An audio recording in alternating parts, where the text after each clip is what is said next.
Assalamualaikum warahmatullahi wabarakatuh.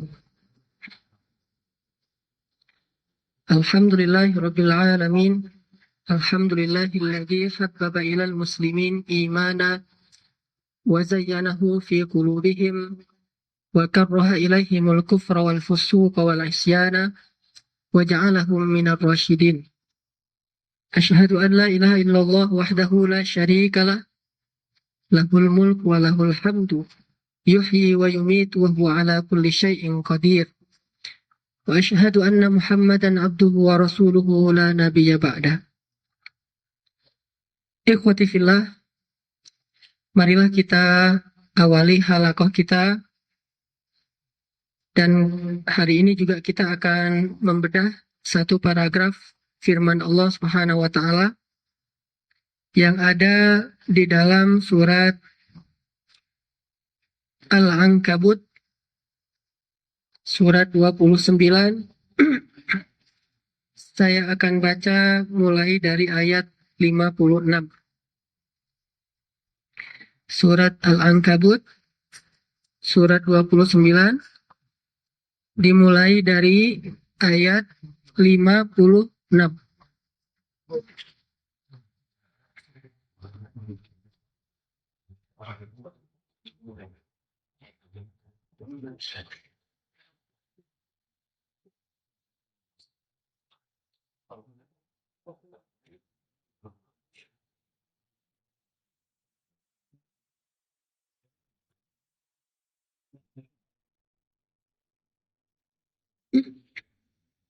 Dari ayat 56 sampai ayat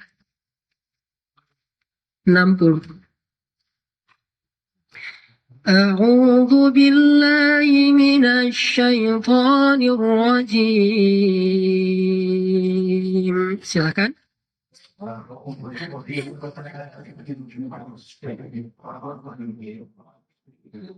Bismillahirrahmanirrahim.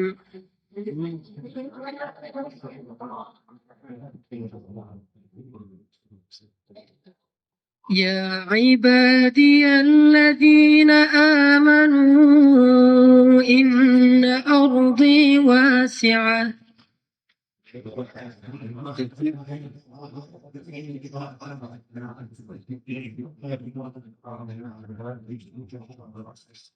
Inna ardi wasi'atun fa iyaya fa'budun.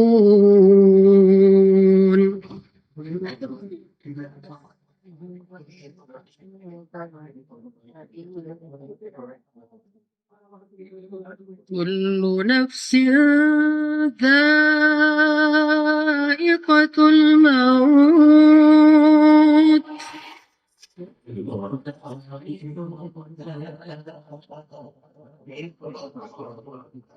Summa ilayna turja'un.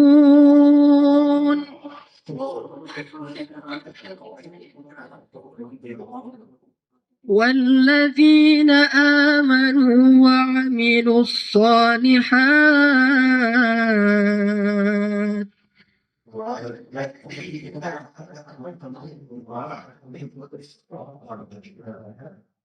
والذين آمنوا وعملوا الصالحات لنبوئنهم من الجنة غرفا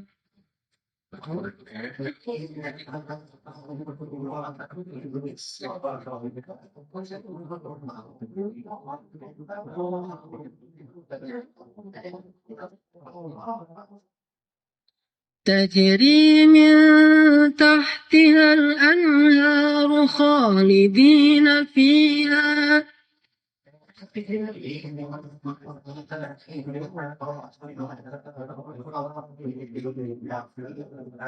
نعم أجر العاملين.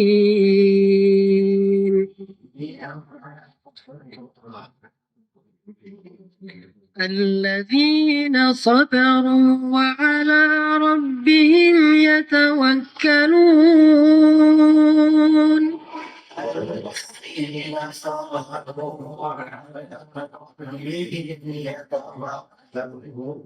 الذين صبروا وعلى ربهم يتوكلون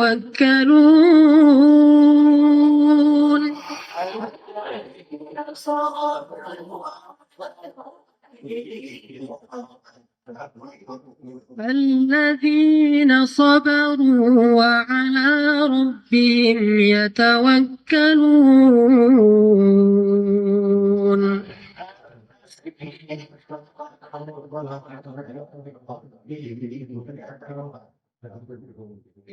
وكأين من دابة لا تحمل رزقها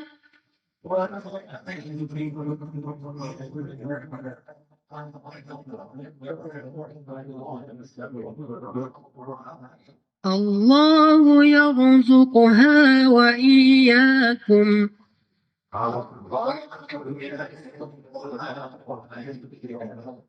الله يرزقها وإياكم وهو السميع العليم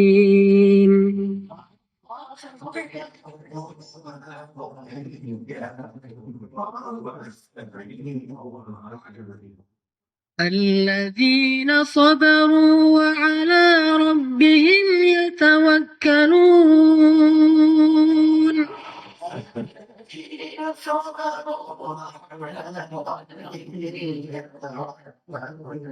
وكأين من دابة لا تحمل رزقها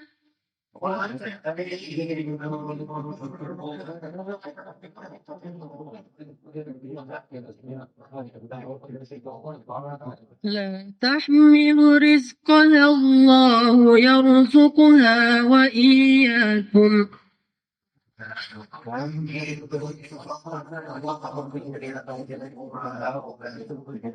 وهو السميع العليم.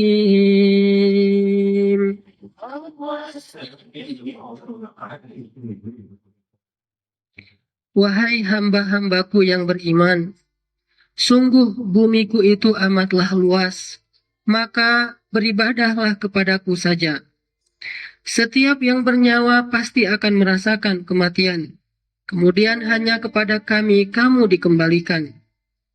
Dan orang-orang yang beriman dan yang mengerjakan kebajikan, sungguh mereka akan kami tempatkan pada tempat-tempat yang tinggi di dalam surga, yang mengalir di bawahnya sungai-sungai, mereka kekal di dalamnya. Itulah sebaik-baik balasan bagi orang yang berbuat kebajikan, yaitu orang-orang yang bersabar dan yang bertawakal kepada Rabb mereka.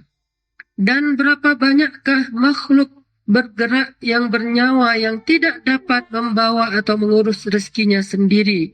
Allah lah yang memberi rezeki kepadanya dan kepada kamu juga. Dialah Allah yang maha mendengar lagi maha mengetahui.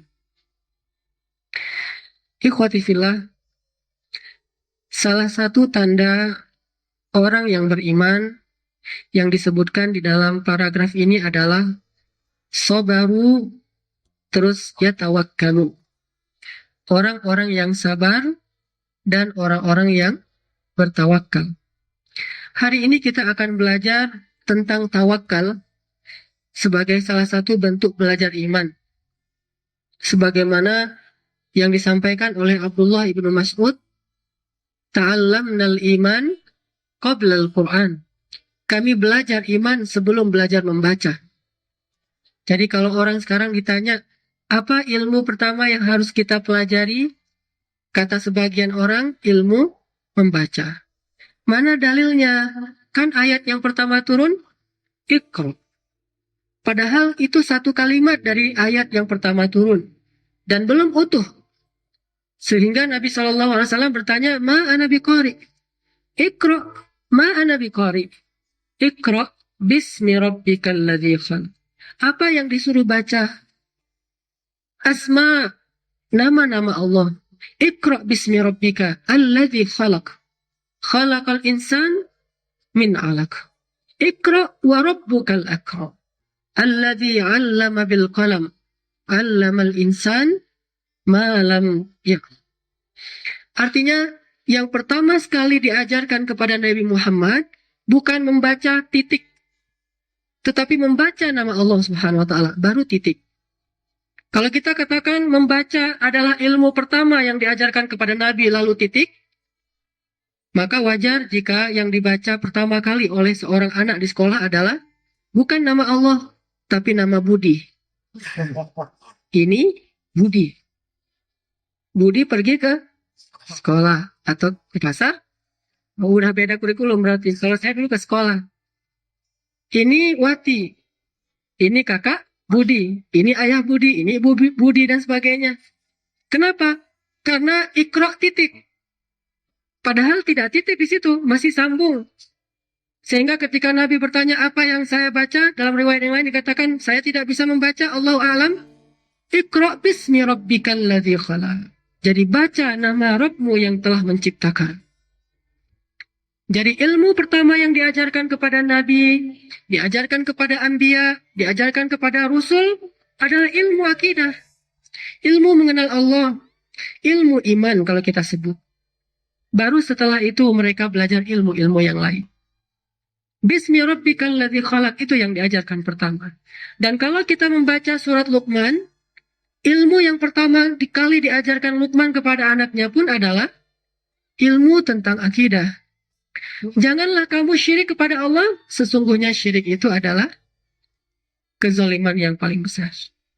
Lalu ditegaskan lagi dengan kalimat, Ya bunayya innaha in taku mithqala habbatin min khardal fatakun fi sakhratin aw fis samawat aw fil ard ya'ti biha Allah inna Allah latifun khabir. Wahai anakku, kalau seandainya ada amalan yang tersimpan di dalam batu, atau di langit ketujuh, atau di dalam perut bumi, Allah Maha mendatangkan dan mengetahuinya. Karena Allah Maha Latif dan Maha Khabir. Ilmu akidah, iman. Sehingga Abdullah ibnu Mas'ud, seorang sahabat yang kita tahu kedahsyatan hafalan beliau. Gimana kedahsyatan hafalan beliau? Sekali beliau mendengar bacaan surat Al-An'am dari Nabi, langsung kehafal pada saat itu juga. Dan hafalannya langsung sabit, langsung mutqin. Tidak ada satupun yang keliru. Sehingga Abdullah ibnu Mas'ud mengatakan, Ta'allamnal iman qablal Qur'an. Kami belajar iman sebelum belajar Quran. Quran di sini ada ulama mengatakan belajar membaca, ada ulama mengatakan belajar Al-Quran, yaitu membaca Al-Quran juga. Belajar iman. Maka salah satu bab yang sangat penting dalam belajar iman adalah belajar tawakal kepada Allah Subhanahu wa taala. Dan bahkan disebutkan di dalam paragraf surat Al-Ankabut yang tadi kita baca, alladzina sabaru. Di antara ciri orang yang beriman adalah orang yang sabaru, bersabar. Wa ala rabbihim yatawakkalun. Dan mereka senantiasa bertawakal kepada Allah Subhanahu wa taala. Wa ala rabbihim yatawakkalun. Di dalam surat Ibrahim, para nabi mengatakan wa ala rabbihim wa ala Allahi falyatawakkalul mu'minun. Dan kepada Allah lah orang-orang yang beriman itu bertawakal. Orang yang beriman bertawakal kepada Allah. Dan di dalam surat Al-Anfal yang tadi dibacakan, innamal mu'minun apa? Alladzina idza dzukirallahu wajilat qulubuhum wa idza tuliyat 'alaihim ayatu zadatuhum imana. Yang ketiga, wa 'ala rabbihim yatawakkalun. Ternyata di antara ciri orang yang beriman, selain bergemetar hatinya ketika mendengar nama Allah, selain bertambah keyakinannya ketika membaca Al-Quran, adalah orang yang wa ala rabbihim yatawakkalun. Kita belajar tawakal. Dan kita belajar dalam tawakal itu untuk lebih yakin kepada Allah. Setiap kali kita berhasil bertawakal dalam satu urusan, setiap kali itu juga kita akan Allah beri hidayah iman. Sebagaimana keyakinan yang dimiliki oleh Ashabul Kahfi.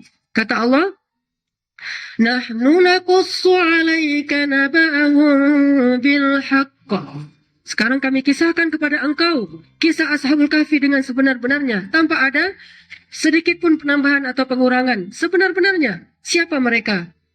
Innahum fityatun. Mereka itu adalah remaja, pemuda. Innahum fityatun amanu bi rabbihim wazidnahum huda. Mereka adalah pemuda yang beriman kepada Rabb mereka, wazidnahum huda. Lalu kami tambahkan petunjuk ke dalam hati mereka. Maksudnya apa? Maksudnya siapapun yang belajar iman, salah satunya belajar dengan tawakal, maka Allah tambahkan dalam setiap pembelajaran tawakal itu iman dan petunjuk bagi mereka. Bagaimana Ashabul Kahfi belajar iman, belajar tawakal? Mereka berkata, Rabbana atina min ladunka rahmah wa hayyi' lana min amrina rasyada. Ya Rabbana, anugerahkanlah kepada kami kasih sayang dari sisimu dan berikanlah kepada kami petunjuk dalam urusan kami ini. Kami bingung, kami serahkan urusan kami kepada Engkau, beri kami petunjuk ya Allah. Lalu mereka saling menguatkan iman dengan mengatakan, Fa'u ilal kahf. Masuklah kalian ke dalam gua. Gak usah khawatir. Kenapa? Yanshur lakum rabbukum min rahmatih wa yuhayyi' lakum min amrikum mirfaqa. Kata sebagian mereka, masuk ke dalam gua, gak usah khawatir. Tahukah kita, ternyata Ashabul Kahfi itu adalah anak-anaknya para pejabat di Yordania. Bukan orang miskin yang siap tinggal di gua Ashabul Kahfi sama dengan di rumahnya, enggak. Anak-anak para pejabat di Yordania. Bahkan salah satu di antara mereka, kata ulama sejarah, ada pangeran yang kalau bapaknya meninggal, dialah pewaris tahta yang resmi yang akan menjadi raja di Yordania. Ada anak raja, yaitu pangeran, ada anak gubernur, ada anak menteri, anak-anak pejabat yang biasanya tinggal dalam kemegahan dan kemewahan hidup, sekarang diuji dengan tinggal di sebuah tempat yang asing sekali dan tidak ada kehidupan karena tidak ada yang berani masuk ke sana. Fa'u ilal kahf. Masuklah ke dalam gua. Apa modalnya? Modalnya belajar tawakal kepada Allah. Gimana? Mereka kuatkan iman mereka dengan saling menasihati. Yanshur lakum rabbukum min rahmatih. Seperti doa ini, Rabbana atina min ladunka rahmah. Terus wahayyi' lana min amrina rasyada dikuatkan dengan kalimat wa yuhayyi' lakum min amrikum mirfaqa. Dan Allah, Rabb kalian akan menyediakan untuk kalian kehidupan di dalam gua tersebut. Yakin saja kepada Allah. Yang orang berpikir masuk ke dalam gua itu adalah keputusan yang salah, tetapi mereka justru yakin dengan tawakal kepada Allah. Masuk ke dalam gua itu adalah yang paling baik. Bagaimana Nabi SAW mengajarkan tawakal kepada Abu Bakar ketika mereka masuk juga ke dalam kahfi. Disebut dengan gua Sur. Lalu Abu Bakar mengatakan, Ya Rasulullah, bagaimana kita cuma berdua, sementara mereka banyak? Apa kata Nabi? Ya Abu Bakar, ma dhannuka bithnain, Allahu thalithuhuma. Wahai Abu Bakar, kenapa engkau berpikir kita cuma berdua? Allah lah yang ketiga. Allah bersama kita. Lalu Abu Bakar mengatakan, Ya Rasul, kalau mereka melihat ke bawah kaki mereka, mereka akan melihat kita dan akan menangkap kita. Kata Nabi, La tahzan. La tahzan. Innallah ma'ana. Jangan sedih Abu Bakar. Jangan khawatir Abu Bakar. Sesungguhnya Allah bersama kita. Di sini Nabi SAW sedang menterbiah Abu Bakar tentang hakikat dari iman, yaitu tawakal kepada Allah Subhanahu wa taala. Ikhwati fillah, banyak sekali urusan dalam hidup kita, bahkan seluruh urusan dalam hidup kita tidak akan bisa kita selesaikan kecuali jika kita memahami hakikat tawakal kepada Allah. Orang-orang yang bertawakal kepada Allah, kedudukan mereka di sisi Allah luar biasa. Bahkan salah satu di antara 70.000 orang yang masuk surga tanpa hisab, tanpa azab. Hadis Nabi yang mengatakan, Nanti ada umatku yang berjumlah 70.000 orang. Mereka akan masuk surga tanpa hisab, tanpa azab. Mereka tidak akan dekat dengan api neraka. Mereka akan mudah di padang mahsyarnya, langsung masuk surga, termasuk yang sabiqun as-sabiqun. Yang pertama sekali masuk surga. Dan tidak akan dibukakan pintu surga kecuali untuk mereka lebih dulu oleh Rasulullah SAW dengan seizin Allah. Siapa mereka? Mereka adalah orang-orang yang tidak pernah la yastarkun, tidak pernah berhubungan dengan dukun. Wala yatatayyarun, tidak percaya kepada sial. Wala yaktawun, tidak membuat tato atau menyetrika tubuhnya. Dan yang keempat, wa ala rabbihim yatawakkalun, dan mereka senantiasa bertawakal kepada Rabb mereka. Kedudukan orang yang bertawakal ini tinggi sekali, karena tawakal salah satu hakikat dan inti dari keimanan. Tidak disebut orang yang beriman kalau dia tidak berani menyerahkan dirinya dan urusannya kepada Allah. Tidak disebut orang beriman. Tidak akan sempurna iman seseorang apabila dalam urusannya dia khawatir ketika dia harus melibatkan Allah dalam urusan tersebut. Dia lebih yakin melibatkan makhluk daripada melibatkan Allah. Padahal salah satu ciri iman yang paling mendasar itu adalah wa ala rabbihim yatawakkalun. Bisa bertawakal kepada Allah Subhanahu wa taala. Maka kita perlu membaca lagi ayat-ayat, hadis-hadis dan kisah-kisah tentang keutamaan tawakal ini sehingga kita bisa menjadi orang-orang yang diakui keimanannya oleh Allah Subhanahu wa taala. Sebagaimana tadi di Al-Anfal, orang-orang yang wa ala rabbihim yatawakkalun nanti ditutup dengan kalimat ulaika humul mu'minuna haqqan. Itulah orang-orang yang imannya benar. Itulah orang-orang yang imannya jujur. Itulah orang-orang yang imannya diterima oleh Allah. Sehingga kalau Allah menerima iman mereka, Allah akan mengatakan radhiyallahu anhum wa radu an. Allah ridha kepada mereka dan mereka pun akan puas kepada Allah, dan Allah janjikan untuk mereka jannatil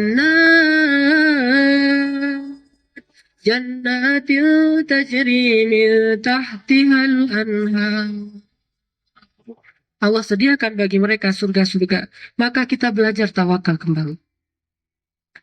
Ada beberapa contoh hadis dan kisah-kisah tentang pentingnya tawakal, wahai ikhwati fillah, yang menunjukkan bahwa kita tidak bisa bertawakal kepada Allah kecuali apabila kita bisa berhusnuzon kepada Allah. Jadi bisa disebut kunci tawakal itu adalah husnuzon kepada Allah Subhanahu wa taala. Dan orang-orang yang suudzon kepada Allah, Allah marah sekali kepada mereka. Bahkan mereka digolongkan termasuk orang-orang yang syirik. Sebagaimana firman Allah di dalam surat Al-Fath, wa yu'adzibal munafiqina wal munafiqat wal musyrikina wal musyrikat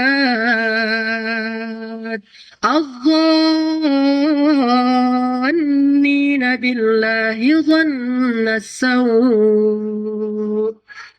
Allah akan mengazab orang-orang yang munafik, laki-laki dan perempuan. Orang-orang musyrik, laki-laki dan perempuan. Dan orang-orang yang senantiasa dhannina billahi dhanna as-saw'. Orang yang suudzon kepada Allah Subhanahu wa taala. Jangankan kepada Allah yang maha sempurna, kepada makhluk saja yang banyak sekali kekurangannya, Allah menyuruh kita untuk menjauhi suudzon. Ijtanibu katsiran minadh-dhann. Kalau kata Nabi, fa inadh-dhann akdzabul hadits. Jauhilah prasangka, kata Allah. Kalau kata Nabi, sesungguhnya prasangka itu adalah dusta yang paling besar. Dalam riwayat yang lain dikatakan, sesungguhnya kebenaran yang paling Allah benci adalah suudzon. Kebenaran yang paling Allah benci adalah suudzon. Maka kalau kepada makhluk saja kita tidak boleh suudzon, maka apalagi kepada Allah. Kalau para ulama mengatakan, iltamis li akhika alfa uzrin. Cara menghindari suudzon kepada seorang manusia, seorang saudara kita adalah dengan mencari-cari alasan sampai 1000 kali alasan. Alfa uzrin. Oh mungkin begini, oh mungkin begitu, oh mungkin dia lupa, oh mungkin dia nggak sengaja, oh mungkin dia nggak tahu, oh mungkin, sampai oh mungkin dia benar melakukan kesalahan tapi sekarang sudah bertobat. Oh mungkin Allah sudah menerima taubatnya. Oh mungkin itulah kesalahan terakhir dia dalam hidup. Setelah ini tidak ada lagi kesalahan. Oh mungkin sampai 1000 kali. Iltamis li akhika alfa udrin. Carilah 1000 alasan untuk saudaramu agar engkau tidak perlu suuzon. 1000 alasan untuk manusia agar tidak perlu suuzon. Lalu bagaimana dengan Allah? Kenapa baru sekali kita mendapatkan masalah, langsung kita katakan, kok Allah tega banget? Kok Allah jahat? Kok Allah tidak adil? Dan ini sering kita dengar dari mulut orang-orang yang mengaku beriman di Indonesia. Yaftaruna 'ala Allahil kadhib. Wa man adlamu mimman iftara 'ala Allahi kadhiba? Siapakah yang lebih zalim daripada orang-orang yang mengada-ngada terhadap Allah? Mereka suuzon kepada Allah sebagaimana suuzonnya orang-orang Yahudi kepada Allah. Banyak suuzonnya orang Yahudi kepada Allah. Salah satunya mereka bilang, Inna Allah faqiru wa nahnu aghniya. Allah itu fakir dan kami kaya, kata mereka. Allah itu fakir, kata mereka. Allah, kami kaya. Kenapa? Karena Allah meminta pinjaman dari kami. May yuqridullaha qardan hasana. Siapa yang memberikan pinjaman yang baik kepada Allah, Allah lipat gandakan kepada mereka 2 kali lipat atau lebih. 1. Allah fakir, butuh pinjaman. Anda butuh dana, hubungi gitu ya. Jadi Allah butuh dana, hubungi orang Yahudi. Jadi Allah fakir. 1. Su'uzan. Yang lain mereka bilang Allah itu mengharamkan riba kepada kita, tetapi mempraktekkan untuk dirinya. Dia pinjam uang dari kita, lalu dia balikkan berkali-kali lipat. Bukankah itu riba? Su'uzan. Lalu mereka bilang Allah itu kikir. Yadullahi maghlulah. Tangan Allah itu terbelenggu. Banyak lagi suuzon-suuzonnya mereka terhadap Allah. Sama dengan suuzonnya orang Syiah terhadap Allah. Sampai mereka meyakini bahwa imam mereka yang maksum mengetahui beberapa ilmu yang Allah tidak tahu. Imam mereka, salah satunya adalah Khomeini, mengetahui ilmu yang Allah tidak tahu apa itu. Saking banyaknya ilmu imam dan kurangnya ilmu Allah. Jadi Allah tidak tahu beberapa hal yang diketahui oleh Khomeini.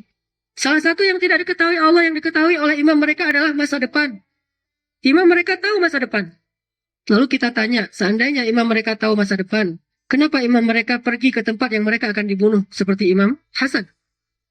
Ketika diundang, Imam Hussein, ketika diundang ke Karbala, dengan bahasa kami akan membantu engkau segala macam, kenapa dia pergi ke sana? Seandainya dia tahu di sana akan dikhianati dan dibunuh.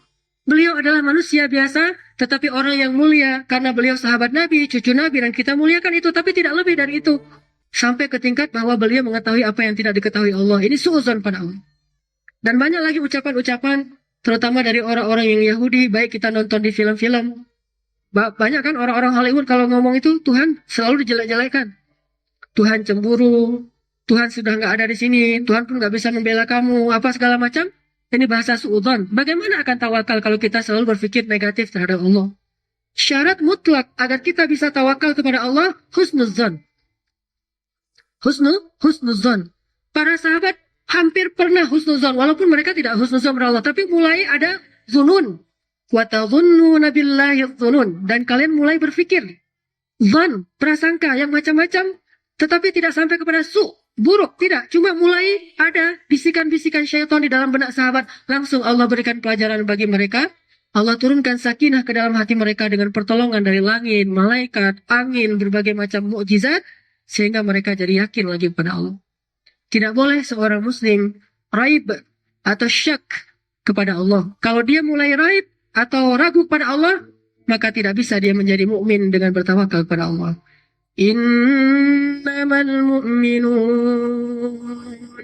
Orang-orang yang beriman itu, kata Allah di surat Al-Hujurat, alladzina amanu billahi wa rasulih summa lam yartabu. Orang yang beriman itu adalah orang yang beriman, yakin kepada Allah dan Rasul, summa lam yartabu, dan tidak pernah merasa ragu sama sekali. Tidak merasa ragu sama sekali pada Allah. Dengan cara apa? Husnul dzan.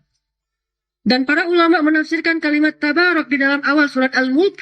Tabarakalladzi biyadihil mulk wa huwa ala kulli syai'in qadir. Tabarak, kata ulama, ada 2 artinya. 1, tabarak artinya ziyadatun fil khair. Kebaikannya itu tambah-tambah terus. Berkah. Yang lain mengatakan kebaikannya wasi'. Kebaikannya itu luas sekali dan tidak ada batas. Sehingga tidak ada celah bagi seorang hamba untuk mengkritik kebaikan Allah. Untuk menemukan sedikit pun kecelaan pada diri Allah. Nggak boleh. Kenapa? Tabarok, maha baik. Segalanya baik. Semua keputusan Allah, kehendak Allah, semuanya baik. Dan Allah tegaskan ini dalam hadis qudsi yang diriwayatkan oleh Imam Muslim. Allah berfirman, wahai hambaku, jika kalian mendapatkan kebaikan, pujilah Allah. Jika kalian mendapatkan keburukan, janganlah mencela kecuali diri kalian sendiri. Jika kalian mendapatkan kebaikan, pujilah Allah. Tapi jika kalian mendapatkan ujian atau keburukan, janganlah kalian mencela kecuali diri kalian sendiri. Ini menunjukkan bahwa syarat agar kita bisa bertawakal, berserah diri kepada Allah, kita harus benar-benar husnuzan kepada Allah Subhanahu wa Ta'ala. Tapi bedakan antara husnuzan dengan angan-angan. Ada orang yang berangan-angan, tapi dia menganggap saya sedang berhusnuzon pada Allah. Gimana contohnya? Dia berbuat maksiat terus-menerus, sambil mengatakan Allah itu maha pengampun lagi maha penyayang. Ini orang yang berangan-angan. Kenapa? Salah babnya. Kalau dia meyakini Allah maha pengampun dan maha penyayang, kalau dia meyakini dengan husnuzonnya bahwa Allah maha penerima taubat, maka pasti dia sudah segera meminta ampun dan bertaubat. Jadi orang baru benar husnuzon kalau dia minta ampun sambil mengatakan, ya Allah engkaulah maha pengampun. Sebagaimana doa yang diajarkan Nabi kepada Abu Bakar setiap tahiyat sebelum salam. Bagaimana doanya? Rabbi, zalamtu nafsi zulman kathira, fa'innahu la yaghfiru dzunuba illa anta, faghfir li maghfiratan min indika. Warhamni innaka antal ghafurur rahim. Ya Rabbi, betapa sering aku menzalimi diriku sendiri dengan kezaliman yang amat besar ya Allah. Tidak ada yang dapat mengampuni dosa kecuali Engkau. Maka ampunkanlah dosaku ya Allah dari sisimu. Dan rahmatilah aku ya Allah. Sesungguhnya Engkau maha rahim dan maha pengampun dosa. Ini baru benar husnuzan. Tapi kalau dia terus-menerus berbuat dosa, kenapa kamu kok begini terus? Allah kan maha penyayang. Allah kan maha pengampun. Allah kan maha penerima taubat. Kenapa kamu tidak bertaubat? Ini salah. Tidak husnuzon. Tetapi dia justru yaftaruna ala Allahil kadhib. Dia mengada-ngada atas nama Allah. Terus berbuat dosa tapi tidak bertaubat. Kan sering kita dengar termasuk ada lagu tentang seorang, pelacur dibuat jadi lagu kan? Apa yang dia tahu Tuhan penyayang umatnya. Dan ini banyak kesalahan dalam kalimat ini. Pertama, Tuhan, entah apa itu Tuhan, yang kita tahu Allah, Rabb, lebih enak bilang Rabb daripada Tuhan. Oke lah kita toleransi istilah itu, karena bahasa Indonesia. Terus, maha penyayang kepada umatnya, penyayang kepada siapa? Penyayang kepada orang-orang yang tidak berputus asa untuk datang kepadanya. La taqnatu min rahmatillah, innallaha yaghfirudz dzunuba jami'a. Itu maksudnya. Jadi ketika kita baca Ar-Rahmanir Rahim, Ar-Rahmanir Rahim, maksudnya, aku ini Rahman dan Rahim, wahai hambaku, jadi jangan berputus asa. Mendapatkan kasih sayangku berupa taubah dan ampunan dosa, datang kepadaku, wahai hambaku. Walaupun dosa kalian segunung, termasuk dosa syirik sekalipun, selama kalian belum mati, aku ampuni kalau kalian datang kepadaku, karena Rahmanir Rahim. Tapi dia terus berbuat dosa sambil mengatakan, Allah itu maha penyayang. Kepada umatnya pula. Padahal yang lebih pas lagi kepada hambanya. Kepada umat Nabi, hamba Allah. Bukan kepada umatnya. Jadi meminjam istilah dari saudara kita dari Nasrani, umat Allah. Mereka mengambil istilah dari bahasa Arab tapi tanpa memahaminya. Padahal bukan umat Allah, hamba Allah. Umat Muhammad, umat Isa, umat Musa, hamba Allah. Maka ikhwati fillah, kita tidak bisa tawakal sampai kita benar-benar thiqah billah. Kita benar-benar yakin gak mungkin Allah salah, gak mungkin Allah keliru, gak mungkin Allah terbatas kemampuannya. Allahu la ilaha illahu al-hayyul qayyum la ta'khudhuhu sinatun wa la nawm. La ta'khudhuhu sinatun wala naum. Sama dengan di surat Al-An'am, di surat Ar-Rahman, kulla yaumin huwa fi sya'n. Setiap hari dia sibuk mengurus hambanya tanpa pernah tidur, tanpa pernah lelah. Dan Allah Maha Kaya, sehingga tidak akan kekurangan untuk memberikan kepada kita yang kita butuhkan. Lahu ma fis samawati wa ma fil ardh. Allah yang Maha menolong, tidak ada yang dapat menolong kecuali dengan seizin Allah. Man dzalladzi yashfa'u 'indahu illa bi'idznih. Allah Maha tahu segala sesuatu yang kita tidak tahu. Ya'lamu ma baina aydihim wa ma khalfahum. Allah Maha kuasa mencakupi segala sesuatu. Wasi'a kursiyyus samawati wal ardh. Dan Allah tidak pernah lelah menjaga keduanya. Wala ya'uduhu hifdhuhuma. Kita harus bangun semua doktrin-doktrin yang mulia dari ayat-ayat seperti ini untuk kita bisa berhusnuzon kepada Allah. Wa huwa ala kulli syai'in qadir. Alladzi khalaqa sab'a samawatin tibaqa ma tara fi khalqir rahmani min tafawut. Qul ara'aytum in asbaha ma'ukum ghaura faman ya'tikum bima'in ma'in. Qul, katakan, coba katakan. Qul ara'aytum in asbaha ma'ukum ghaura. Kalau air-air kita ini menjadi kering, faman ya'tikum bima'in ma'in. Siapa yang mendatangkan air itu yang begitu segar? Katakan siapa? Allah. Kita jawab, Qul huwallah. Allahu waliyyul ladzina amanu yukhrijuhum minadh dhulumati ilan nur. Allahul ladzi anzala minas samaa'i ma'a فَأَخْرَجَ بِهِ مِنَ الثَّمَرَاتِ رِزْقًا لَكُمْ. Maka kita harus belajar husnuzon. Tidak ada celah sedikit pun dalam benak kita untuk su'uzon kepada Allah Subhanahu wa taala. Itu modal besar untuk kita bisa tawakal kepada Allah. Kita harus husnuzon bahwa Allah Subhanahu wa taala itu tidak mungkin zalim kepada hambanya. Wa ma Allahu yuridu zulman lil alamin. Allah nggak pernah menginginkan kezaliman bagi hamba-hambanya di semesta alam. Bisa dilihat di surat Ali Imran ayat 108. Wa mallahu yuridu zulman lil alamin. Ma yubaddalul qaul wa ma ana bidhallamin lil abid wa la yadhlimu rabbuka ahada. Banyak sekali ayatnya. Wa la yadhlimu rabbuka ahada. Al-Kahfi. Wala yadhlimu rabbuka ahada. Allah nggak pernah menzalimi satu orang pun. Wa ma ana bidhallamin lil abid. Aku sekali-kali tidak pernah zalim kepada hamba-hambaku. Maka kita harus husnuzon. Apapun yang terjadi dalam kehidupan kita, jangan salahkan Allah. Salahkanlah diri kita dengan muhasabah. Tapi saya nggak ada salah nih, kayaknya hitung-hitungan saya ini udah benar, tapi kok tetap rugi. Saya mengambil cara Allah yang halal, hitung-hitungan saya udah benar, kemudian saya juga melakukannya dengan niat yang baik, tapi kok tetap rugi nih. Jangan cuma itu yang dihitung, coba hitung beberapa hari sebelumnya apa dosa yang kita lakukan sehingga Allah timpakan kepada kita ujian. Oh, mungkin beberapa hari yang lalu kita telat sholat. Oh, mungkin beberapa hari yang lalu kita meninggalkan kewajiban kita kepada Allah. Oh, mungkin beberapa hari yang lalu kita berbuat dosa lisan, dosa mata, dosa telinga, dosa hati, dosa pikiran, dosa tangan dan kaki. Bukankah Allah akan memberikan ujian kepada seseorang untuk menghapus dosanya? Tidak ada celah kita salahkan Allah. Walaupun kita sudah berusaha maksimal, ternyata diuji juga oleh Allah, tetaplah tidak ada celah bagi Allah untuk disuuzonkan. Kalau ternyata nggak ada dosa sebelumnya, saya udah berusaha untuk selalu bertobat pada Allah, saya bermaksimal dalam usaha, nggak ada celah bagi saya untuk menyalahkan diri saya, masih ada celah. Apa celah yang lain? Tidaklah Allah menguji seorang hamba kecuali karena Allah ingin mengangkat derajatnya. Selalu husnuzon. Nggak mungkin Allah zalim kepada kita. Ustadz, saya dulu sering diuji oleh Allah, saya sadar karena saya banyak dosa. Kok setelah saya bertobat masih diuji? Karena Allah ingin mengangkat derajat.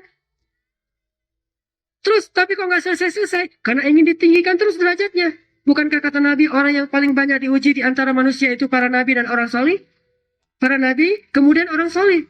Maka, ikhwati fillah, tidak boleh kita su'uzon kepada Allah sedikit pun. Apalagi sampai kita tuangkan dalam bentuk kalimat kata-kata yang buruk terhadap Allah. Sehingga disebut dengan istilah iftira' Allah. Mengada-ngada terhadap Allah. Kita harus yakin bahwa Allah tidak pernah ingkar janji. Kita tidak boleh suuzon Ntar Allah menunaikan nggak ya janjinya? Ini saya sudah menunaikan janji nih, tinggal Allah.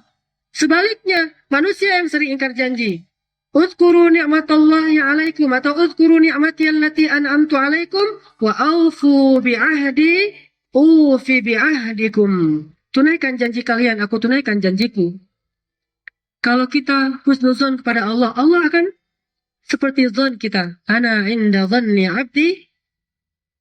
Aku tergantung zon hambaku kepadaku. Ana inda dhanni abdi bi. Kalau dia ingat aku ingat dia. Kalau dia sebut namaku, aku sebut nama dia. Di tempat yang jauh lebih baik daripada tempat dia menyebut namaku. Kita husnuzon. Allah nggak pernah ingkar janji. La yukhliful mi'ad. Kalau Allah berjanji, misalnya janji Allah apa? Apa janji Allah yang paling populer? Wa man yattaqillah. Janji untuk orang-orang yang bertakwa.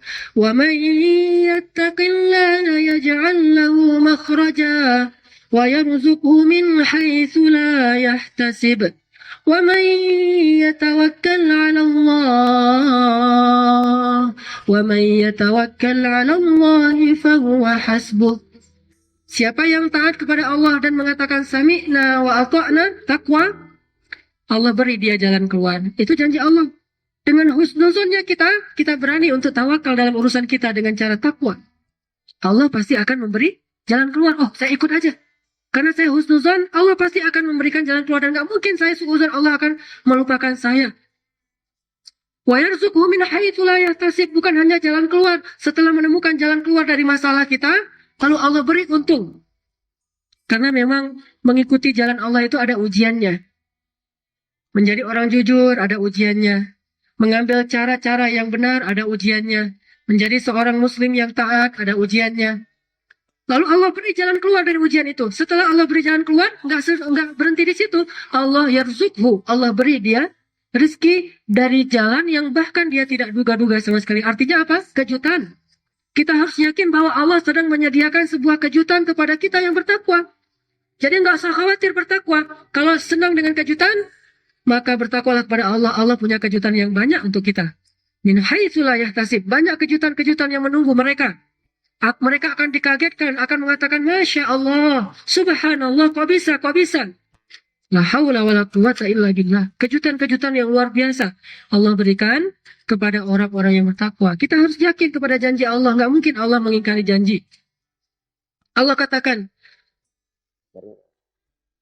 Fala tahsabanna Allah mukhlifa wa'adihi rusulah. Kalau kamu lihat para nabi itu disiksa, kamu lihat para nabi itu dihina, kamu dengar cerita para nabi itu diusir, kamu dengar cerita para nabi itu disakiti. Janganlah kamu berpikir, fala tahsaban, janganlah sekali-kali kamu berpikir bahwa Allah telah mengingkari janji kepada para nabi, bahwa kami akan menolong mereka. Jangan.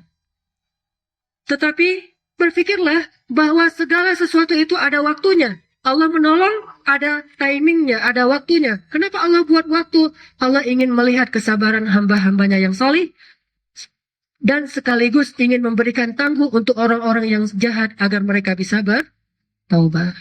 Tetap husnuzon. Tidak ada celah kita berpikir Allah mengingkari janji sehingga kita ragu-ragu menyerahkan diri kita kepada Allah. Kan Allah menjanjikan, walal akhiratu khairul laka minal ula. Akhirat itu akan kami berikan untukmu dan itu lebih baik daripada dunia. Udah kita yakin bahwa akhirat itu benar-benar lebih baik dan tidak mungkin Allah mengingkari janjinya. Jangan pernah terpikir, kan ada hadis gini. Orang kan sudah ditulis takdirnya. Sehingga ketika dia beramal solih, kalau takdirnya masuk neraka juga.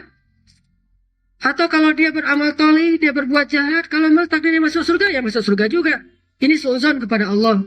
Sehingga dia berpikir Allah itu menyia-nyiakan amal dia. Ngapain saya capek-capek sholat? Ngapain saya capek-capek beribadah? Ngapain saya capek-capek harus taat dan bertakwa? Kalau sementara takdir yang ditulis untuk saya itu ada neraka. Tetap saya walaupun udah capek-capek masuk neraka juga. Seperti hadis Nabi, ada orang yang beramal ahli surga sepanjang hidupnya sampai jarak dia dengan surga cuma 1 hasta, tapi berlalulah ketetapan Allah baginya yang lain, sehingga dia pun melakukan amal ahli neraka dan masuk ke dalam neraka. Apa maksud dari hadis ini? Maksud dari hadis ini, walaupun kita udah soleh, jangan berasa berpuas diri dulu. Terus beramal soleh, dan jangan sekali-kali kita meremehkan dosa. Bisa jadi dosa besar yang kita lakukan itu adalah amalan terakhir kita yang setelah itu kita mati. Su'ul khatimah. Kesana arah dari hadis itu, bukan soal pasrah dan berputus asa tentang takdir. Sehingga kita nggak bisa suuzon memahami dalil Al-Quran, suuzon memahami hadis-hadis Nabi. Betapa banyak orang yang suuzon terhadap ayat-ayat Al-Quran. Kok gitu sih? Kayaknya nggak adil. Kenapa bagi laki-laki dapat 2 bagian, perempuan dapat 1 bagian? Kayaknya nggak adil nih, nggak fair. Dan orang-orang yang selain umat Islam, Ahlus Sunnah, mereka juga termasuk orang Syiah, banyak suuzon mereka di dalam Al-Quran, termasuk suuzon kepada Nabi SAW. Kata mereka, marwajal bahraini yaltaqiyan, bainahuma barzakhun la yabghiyan. Kata mereka, marwajal bahrain itu adalah Fatimah dan Ali. Seharusnya mereka bisa bertemu, tetapi ada barzakh di antara keduanya, pembatas yang membuat mereka tidak nyaman. Siapa pembatasnya? Muhammad, kata mereka. Lalu yakhruju minhuma lu'lu' wal marjan. Lalu keluarlah dari Fatimah dan Ali lu'lu' wal marjan. Siapa lu'lu' wal marjan? Hasan dan Husain. Jadi mereka suuzan kepada Allah, suuzan kepada Rasulullah, suuzan kepada para sahabat. Sampai mereka mengatakan, bahkan ada yang buat PP itu orang Indonesia baru belajar Syiah. Dia buat di dalam status dia di BlackBerry, ya Allah, jangan masukkan saya ke surga jika di dalamnya ada Abu Bakar dan Umar. Jangan masukkan saya ke dalam surga jika di dalamnya ada Abu Bakar dan Umar. Saya bilang amin. Ya, nggak usah masuk surga kalau ada Abu Bakar dan Umar, karena Abu Bakar dan Umar sudah dijamin surga. Jadi kamu nggak usah masuk surga. Ya Allah, jangan masukkan saya ke dalam surga jika di dalamnya ada Abu Bakar dan Umar. Sebaliknya mereka berdoa, ya Allah bangkitkanlah saya bersama Abu Lu'lu. Bangkitkanlah saya bersama Abu Lu'lu. Siapa Abu Lu'lu? Pengkhianat, orang munafik yang membunuh Umar bin Khattab. Dan 6 orang sahabat atau 7 orang sahabat yang lainnya. Lalu kita katakan amin. Bangkitkan bersama Abu Lu'lu. Ashtatan liyura a'malahum. Ini orang-orang yang suuzan kepada Allah, suuzan kepada Rasul, suuzan kepada orang-orang soleh seperti para sahabat. Maka jangan pernah suuzan pada Allah. Kita juga harus husnuzon kepada Allah bahwa semua kehidupan kita dijamin oleh Allah SWT. Allah walinya kita. Kalau kita jadi orang beriman, Allah yang akan mengurus urusan kita. Allahu waliyul ladina amanu. Allah itu walinya orang-orang yang beriman. Sebagaimana firman Allah di Al-Ankabut ayat 60 tadi, wa ka'ayyim min dabbatin la tahmilu rizqaha Allahu yarzuquha wa iyyakum. Allah yang memberikan rezeki kepada setiap makhluk yang Allah ciptakan, bahkan yang paling kecil sekalipun. Nanti saya akan bacakan kisah-kisah yang luar biasa tentang kenapa kita harus bertawakal kepada Allah dan kenapa Allah itu sebaik-baik tempat bertawakal. Urwatil wusqa lam fisamalah. Jadi ikhwati sekalian, apa modal untuk bisa bertawakal? Husnuzon kepada Allah. Jangan pernah suuzon. Sekarang saya akan bacakan beberapa kisah tentang tawakal yang luar biasa agar kita bisa lebih yakin untuk menyerahkan diri dan urusan kita kepada Allah. Pertama, kisah di zaman Nabi Sulaiman. Nabi Sulaiman ini bahkan disebutkan di dalam Al-Quran bisa berbicara dengan semut. Sampai ketika Nabi Sulaiman membawa tentaranya dan melewati kerajaan semut, Raja semut mengatakan, masuklah kalian ke tempat-tempat kalian, ke rumah-rumah kalian, karena Sulaiman akan menginjak-injak kalian tanpa mereka sadari. Nabi Sulaiman mendengar itu sambil tertawa. Beliau tertawa, lalu beliau mengatakan, segala puji bagi Allah, ini anugerah dari Allah untukku. Ya Allah, berikanlah aku kemampuan untuk bersyukur kepadamu. Nabi Sulaiman bisa bicara dengan semut. Suatu ketika, Nabi Sulaiman sedang duduk di tepi sungai, melihat seekor semut, di mulutnya ada potongan gandum. Gandum yang sangat kecil digigit oleh semut. Lalu semut itu ditelan oleh kodok. Ini bukan dongeng ya, ini hadis. Walaupun ada kodoknya, walaupun mungkin dongeng kita banyak kodok-kodok gitu kan. Ini hadis bahwa Nabi Sulaiman melihat seekor semut sedang membawa potongan gandum yang sangat kecil di mulutnya. Kemudian dia mendekat kepada seekor kodok, lalu kodok itu menelan, membuka mulutnya, lalu semut masuk ke dalam mulut kodok, lalu kodok itu menutup mulutnya dan dia masuk ke dalam sungai. Beberapa saat Nabi Sulaiman berpikir, wah, kodok itu dapat makanan. Dia masuk ke dalam sungai. Setelah masuk dalam sungai, tidak lama kemudian kodok itu muncul lagi. Lalu dia berdiri di atas batu, lalu dia buka mulutnya. Ternyata semut tadi masih hidup di dalam mulutnya. Lalu semut itu keluar dari mulut kodok, tetapi gandumnya sudah tidak ada. Nabi Sulaiman bertanya, apa yang terjadi? Apa yang kamu lakukan? Semut itu berkata, ya Nabi Allah, ya Sulaiman, saya diutus oleh Allah untuk memberi makan kepada ulat-ulat yang ada di dasar sungai yang mereka itu buta dan tidak berdaya. Untuk memberi rezeki makan kepada ulat-ulat yang ada di dasar sungai yang mereka itu buta dan tidak berdaya. Dengan cara apa? Saya gigit gandum, masuk ke dalam kodok, kodok jadi kapal selam, lalu masuk ke dalam sungai, dilepaskanlah gandum itu ke dalam dasar sungai dan dimakan oleh ulat-ulat yang ada di sana. Lalu saya keluar lagi. Saya adalah utusan Allah. Wa fis samaa'i rizqukum wa ma tu'adun.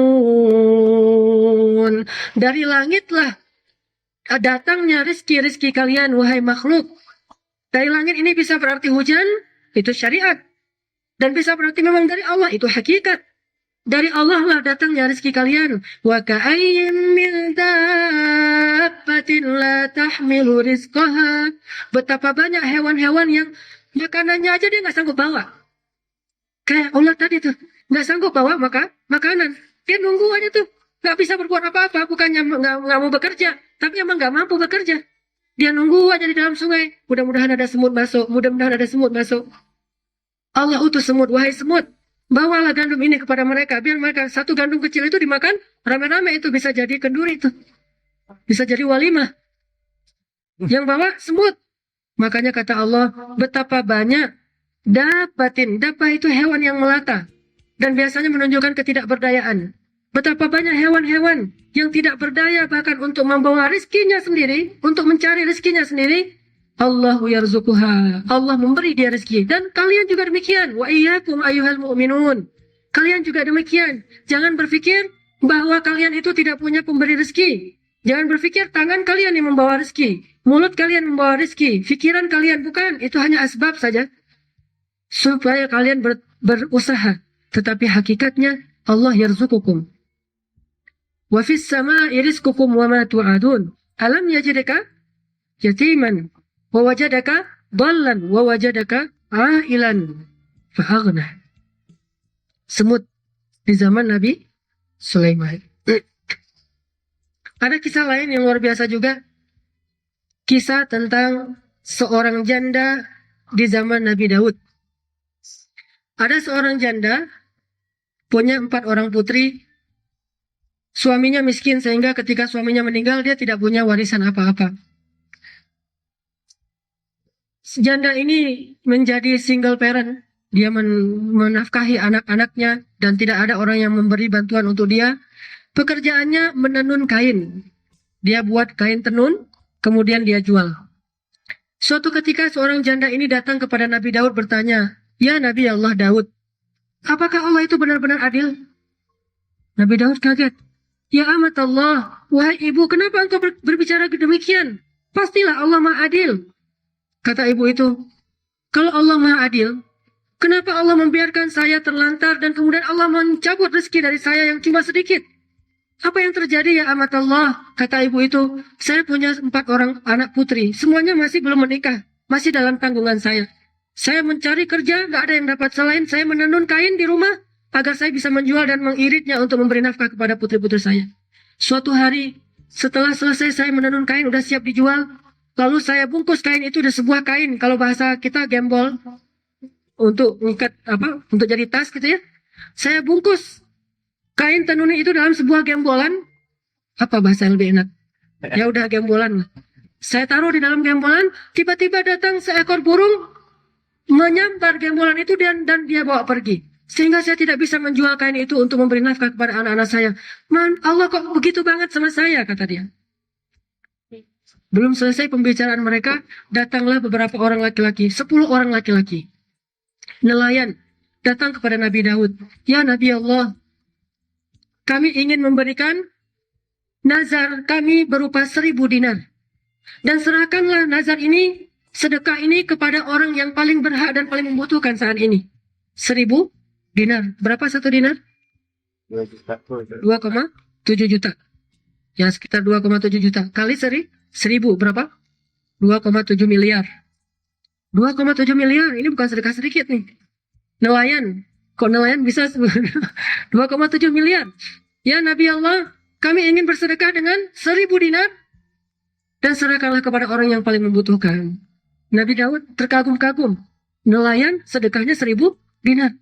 Kenapa apa yang terjadi? Mereka bercerita, ya Nabi Allah, ketika kami sedang melaut, tiba-tiba kapal kami menjadi bocor, dan kami dihantam dengan badai yang begitu luar biasa, sampai kami hampir tenggelam. Kapal kami kemasukan air yang sangat banyak. Lalu semua kami bernazar, ada 10 orang. Ya Allah, jika kami selamat, kami akan sedekah 100 dinar masing-masing. Sehingga 10 orang, 1000 dinar. Tiba-tiba datanglah seekor burung, membawa gembolan berwarna merah. Dan gembolan itu dijatuhkan kepada kami, lalu kami tutup lubang dengan gembolan itu tadi. Gembolan merah itu persis punya si ibu, warnanya merah. Lalu kami tutup lubang itu, sehingga kami selamat, kami kuras airnya keluar, lalu kami bisa selamat. Dan kami tunaikan sekarang nazar kami. Lalu Nabi Daud menyerahkan 1000 dinar itu kepada si ibu dan sambil mengatakan, ya amat Allah, Allah berikan rezeki sebanyak ini kepadamu dengan cara yang engkau tidak menduga-duga. Engkau mengatakan Allah itu tidak adil? Dia mengatakan, astagfirullahaladzim, ya Allah ampunkanlah dosa saya. Lihat, tidak boleh sedikit pun kita suuzon kepada Allah Subhanahu wa taala. Meskipun secara zahir dan logika kita merasa dalam keadaan susah dan terjepit, tapi tetap Allah Maha Hikmah. Seorang hafiz Al-Quran cilik di Mesir, namanya Abdul Razak. Abdul Razak beda dengan Syarif Said yang dulu hafal 11.000 hadis ya. Ini Abdul Razak hafiz dan buta. Ketika ditanya, apa motivasi kamu kok dengan keadaan yang terbatas ini kamu bisa menghafal Al-Quran? Kata dia, saya yakin. Kata Imam Ibnu Qayyim Al-Jauziyah, jika Allah mencabut satu nikmat dari seorang hamba, berarti Allah ingin menggantinya dengan 2 nikmat lain dari sisi yang lain. Allah cabut satu nikmat, Allah akan ganti dengan 2 nikmat yang lain. Saya yakin itu. Makanya ini husnuzon kepada Allah. Dicabut nikmat mata, Allah beri dia nikmat himmah untuk menghafal Al-Quran, dan hifz. Allah beri dia kemampuan menghafal. Pertama semangat, kedua kemampuan. Sehingga dia bisa menghafal Al-Quran. Itu nikmat yang lebih besar daripada mata. Makanya kata dia, saya tidak pernah berdoa, ya Allah beri saya mata. Karena saya bersyukur sudah diberikan 2 nikmat lain selain mata saya. Husnuzon pada Allah. Jadilah orang yang tafaul, optimis karena kita husnuzon pada Allah. Ada kisah yang lain yang juga luar biasa. Kisah ini diriwayatkan dalam hadis Bukhari tentang 2 laki-laki yang soleh dari Bani Israel. Kan Bani Israel ini banyak kisah. Di dalam Sahih Bukhari disebutkan bahwa Nabi SAW bersabda, ada 2 laki-laki yang soleh di Bani Israel yang tinggal berbeda pulau. Yang satu kaya, nggak terlalu kaya juga sih, tapi mampu. Yang satu lagi miskin. Mungkin kita udah pernah dengar. Yang miskin datang kepada temannya yang kaya mengatakan, boleh saya pinjam uang 1000 dinar? Untuk apa? Saya membutuhkan untuk modal segala macam, dia butuh uang. Berapa lama kamu akan mengembalikan? Dia sebutkan waktu yang dia janjikan. Oh gitu. Terus siapa saksinya? Kata dia, saksinya Allah. Allah saksinya. Allah itu kalau kita libatkan sebagai saksi, sebetulnya lebih berat daripada manusia. Jadi kalau orang berani melibatkan Allah, ini sesuatu yang besar sekali. Dan hanya orang beriman yang bisa melakukan itu. Kalau orang tidak beriman, mungkin dia bisa melakukan tapi nggak ada yang percaya. Gitu. Orang nggak beriman, nggak jujur, datang bilang, saksi kita adalah Allah. Nggak percaya. Allah benar, tapi kamu nggak benar. Allah benar menyaksikan, tapi kamu tidak benar. Tapi karena dua-duanya orang beriman, orang yang saleh, ketika ditanya, terus saksi kita siapa? Allah saksi kita. Oh ya, baiklah kalau gitu. Terus, jaminan siapa yang akan memberikan bayaran kalau kamu nggak mampu gimana? Allah jaminannya. Dia libatkan Allah dalam banyak urusannya. Tawakal kepada Allah. Setelah dia berusaha dan hitung-hitungannya udah matang. Lalu diberikanlah pinjaman 1.000 dinar. Dia pergi ke kampungnya, pulang ke kampungnya di pulau seberang. Setelah dia berusaha, akhirnya dia memiliki uang 1.000 dinar untuk dia kembalikan. Bahkan dia punya 2.000 dinar karena usahanya maju. Pada waktu yang telah dia janjikan, akhirnya dia ingin mengembalikan hutangnya kepada saudaranya di seberang pulau. Dan orang yang kaya tadi pun sudah menunggu di seberang pulau dari pagi. Ini hari yang telah dijanjikan nih. Insya Allah dia akan datang. Saya tahu dia orang yang soleh. Dia tunggu di pantai. Dan yang berhutang pun menunggu di pantai, menunggu datangnya kapal. Untuk membawa dia menyeberang ke pulau yang di seberang sana. Dia tunggu kapal nggak datang-datang. Lalu kata orang-orang, hari ini tidak ada kapal yang datang. Ya Allah, aku sudah melibatkan engkau dalam perjanjian ini. Aku katakan engkau saksinya. Dan ketika dia tanya siapa yang menjamin, aku katakan engkau penjaminnya. Tapi sekarang aku sudah berusaha untuk membayar hutang, tapi tidak ada kapal dan aku tidak mungkin berenang ke sana ya Allah. Aku harus menunaikan janji ini. Seorang mukmin tidak boleh mengingkari janji. Maka bantu aku ya Allah. Akhirnya lewatlah sepotong kayu. Yang kayu itu lubang dalamnya. Pohon kayu gitu. Lewatlah pohon kayu yang terapung-apung di pantai. Dia ambil pohon kayu itu. Dia balutlah dinar tadi di dalam sebuah ikatan. Lalu dia masukkan ke dalam kayu bersama secarik kertas surat. Dia tulis, ini adalah hutang saya untuk Fulan bin Fulan, yang hari ini saya janjikan mau membayar, tapi tidak ada kapal, sehingga saya kirim dengan seizin Allah melalui kayu. Dia masukkan uang itu ke dalam kayu, lalu dia dorong ke pantai, dia bilang, ya Allah, tolong saya, agar dia tidak seuzon kepada engkau yang telah aku libatkan dalam urusan ini. Dan saya tidak ada niat untuk menunda-nunda membayar hutang, maka berikanlah ya Allah ini sampai kepada dia. Saudaranya yang menghutangi tadi menunggu, sampai sore nggak datang-datang. Tapi dia juga husnuzon. Oh mungkin dia sakit. Oh mungkin dia belum mampu. Oh mungkin dia ada halangan apa. Ya sudahlah tidak apa-apa. Dia tunggu nggak datang-datang kapalnya. Tiba-tiba dia melihat sebuah kayu tergeletak di pantai. Kayu yang tadi dia bawa pulang ke rumahnya. Dia jadikan kayu bakar. Ketika dia mau memotong-motongnya, dia lihat di dalam ada bungkusan. Dia buka, ternyata ada uang 1.000 dinar dan kertas surat yang berisi tadi. Masya Allah, la haula wa la quwata illa billah. Hadis ini disebutkan dalam hadis Sahih Bukhari. Bukan berarti kalau kita mau bayar utang kayak gitu terus, susah juga. Artinya pelajarannya apa? Tingkat ketawakalan mereka yang soleh ini terkadang sampai ke tingkat keajaiban. Sampai ke tingkat keajaiban yang luar biasa. Sehingga kadang-kadang kita malah berpikir, kok bisa? Bisa. Dengan kita belajar sedikit demi sedikit. Jangan dulu muluk-muluk. Karena belajar tawakal itu perlahan-lahan. Nanti kalau kayunya nggak sampai, kita salahin Allah. Si orang ini setelah dia kirim kayu, dia tawakal kepada Allah. Besoknya ketika ada kapal, dia pergi membayar hutang 1.000 dinar. Pas dia mau bayar hutang, orang yang menghutangi mengatakan, kirimanmu sudah Allah sampaikan kepada saya kemarin lewat sebatang kayu. Akhirnya dua-duanya bertambah yakin pada Allah SWT. Belajar tawakal. Subhanallah, orang yang berserah diri kepada Allah, anni la udhi'u amala 'amilin minkum min dzakarin wa untha. Aku tidak akan menyia-nyiakan amal kalian, laki-laki ataupun perempuan. Ada kisah lain. Seorang ibu nenek-nenek datang kepada Nabi Musa. Apa julukan atau panggilan Nabi Musa? Kalimullah. Kalim. Kalau kalamullah Al-Quran. Kalau kalimullah Musa. Apa maksud kalimullah? Yang berbicara kepada Allah langsung di balik hijab. Kayak orang nelpon. Ngomong langsung dengan Allah. Enak banget tuh. Ada masalah? Ya Rabbi. Allah menjawab. Nabi Musa. Datanglah seorang nenek-nenek yang beriman kepada Nabi Musa. Dia berkata, ya Nabi Allah. Wahai Nabi Musa. Engkau kan kalimullah. Tolong minta kepada Allah agar Allah memberi saya seorang anak bayi. Saya udah menikah sekian puluh tahun, gak punya anak. Dan saya sudah tua kayak gini, menopause, gak mungkin punya anak. Dan saya khawatir kalau saya meninggal gak punya keturunan. Saya merasa sedih sekali. Mintalah kepada Allah agar Allah berikan saya seorang bayi saja. Satu aja. Nabi Musa berkata, ya Rabbi, nenek ini minta bayi. Kata Allah, Musa, sampaikan kepada dia bahwa aku telah menulis takdir, dia tidak akan pernah punya anak. Nabi Musa bilang, Nek, Allah sudah menulis takdir untuk nenek bahwa nenek gak akan punya anak. Dia pulang, oh gitu ya, ya sudah, ya Rahim, pulang dia. Beberapa lama kemudian datang lagi, ya Musa, mintalah kepada Allah agar Allah berikan saya anak. Mudah-mudahan Allah mau. Ya Rabbi, ibu ini masih minta anak. Kata Allah, ya Musa bilang ke dia, takdirnya dia tidak akan punya anak. Ya ibu nggak akan punya anak, itulah takdir ibu. Terimalah takdir ibu. Oh gitu ya Rahim, pulang lagi. Beberapa saat kemudian datang lagi dengan permintaan yang sama, dapat jawaban yang sama. Pulang lagi ya Rahim. Lama nggak datang. Dipikir udah nerima nih. Oh ibu ini kayaknya udah ridho nih. Beberapa lama kemudian, tidak disebutkan dalam hadis berapa lama, tiba-tiba nenek ini datang lagi, tapi kali ini dia bawa seorang anak bayi, dia gendong anak bayi. Nabi Musa heran, ini siapa ini? Kata nenek ini, ya Nabi Allah, ini anak saya. Kata Nabi Musa, la wallah. Kalau la wallah bahasa kita apa? Masa sih? Gitu. Bahasa Arabnya, la wallah. Masa sih? Ini hafal nih bahasa Arab. Terus jawabannya beneran. Beneran bahasa Arabnya apa? Ay wallah.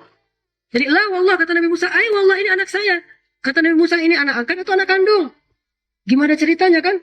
Yang pertama dia udah monopos, asbab ilmiah nggak mungkin. Yang kedua takdirnya memang tidak akan punya anak. Ini anak angkat atau anak kandung? Kata nenek ini, justru ini anak kandung ya Nabi Allah, dengan tersenyum. Nabi Musa berkata langsung menghadap Allah, ya Rabbi, ini gimana cerita si nenek ini nih? Gimana ceritanya nih?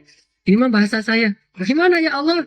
Kok bisa punya anak? Tolong jelaskan hikmahmu kepada hamba ya Allah. Allah berfirman, ya Musa, setiap kali dia datang meminta anak, aku tak katakan takdirnya tidak akan punya anak. Dia pulang sambil berkata, ya Rahim, ya Rahim. Husnuzon. Ya Maha Pengasih, yang Maha Pengasih. Dia datang lagi meminta anak kepadaku, aku katakan tidak, karena takdirnya nggak akan punya anak. Dia pulang sambil mengatakan, ya Rahim, ya Rahim. Dia datang lagi, dia pulang lagi, ya Rahim, ya Rahim. Terus dia berdoa, ya Rahim, beri aku anak, ya Rahim, ya Rahim. Terus, wahai Musa, ketahuilah sesungguhnya rahmatku mendahului takdir. Sesungguhnya rahmatku mendahului takdir. Yamhullahu ma yasha'u wa yuthbit wa indahu ummul kitab. Allah bisa menghapus apapun yang dia takdirkan, bisa pula menetapkan suka-suka Allah. Dan di sisinya lah ummul kitab segala catatan-catatan takdir makhluknya. Yamhu au yuthbit. Allah bisa menghapus, bisa menetapkan. Maka jangan berputus asa dengan urusan takdir. Mintalah seperti yang diminta oleh Umar bin Khattab, ya Allah, jika engkau tuliskan takdir saya buruk, maka ubahlah menjadi kebaikan. Ya Rahim, ya Rahim. Tawakal kepada Allah. Maka Rasulullah SAW berkata kepada Ibnu Abbas, ya gulam, ihfadillah, yahfazka, ihfadillah, tajidhu tujahak, fa'idha sa'alta fas'alillah, wa idha ista'anta fasta'in billah, wa'lam annal ummah law ijtama'at ala an yanfa'uk la yanfa'uka illa bima kataballahu lak, walau ijtama'at ala an yadurruk la yadurruka illa bima kataballahu alaik. Ma asabaka falam yakun liyukhti'ak wa ma akhta'aka falam yakun liyusibak. Rufi'atil aqlam wa jaffatis suhuf. Nasihat luar biasa dari Nabi kepada Abdullah. Ya Abdullah, wahai anak, jaga Allah, Allah jaga kamu. Jaga Allah, kamu dapati Allah selalu menolong kamu. Kalau kamu meminta, mintalah kepada Allah. Kalau kamu berlindung, berlindunglah kepada Allah. Ketahuilah jika manusia berkumpul untuk memberi kamu pertolongan, mereka tidak dapat menolong kamu kecuali dengan seizin Allah. Jika mereka berkumpul untuk memudarati kamu, menyakiti kamu, mereka tidak bisa menyakiti kamu kecuali dengan seizin Allah. Apa yang menimpamu tidak mungkin meleset darimu, dan apa yang Allah tetapkan meleset darimu tidak mungkin menimpamu. Sesungguhnya pena sudah diangkat, kertas sudah mengering. Ilmu akidah. Maksudnya apa? Serahkan seutuhnya dirimu kepada Allah. Allah yang menentukan segala hal dalam kehidupan kamu. Kulla sya'n. Segala sesuatu Allah yang mengurusnya. Maka seorang ibu yang akim tadi, ajuz akim, ibu yang sudah tua, yang sudah tidak mungkin punya anak, faham betul hakikat tawakal. Sehingga beliau mengatakan, ya Rahim, ya Rahim. Senantiasa berkata demikian. Bagaimana dengan tawakal kita? Ada lagi kisah yang lain. Kisah, mungkin dulu pernah saya ceritakan sekilas. Kisahnya Julaibib. Masih ingat ya? Seorang sahabat pembantu Rasul yang miskin, yang tidak punya daya tarik secara fisik. Orangnya biasa-biasa banget. Gak bisa kita bilang jelek juga karena sahabat, gak enak nih.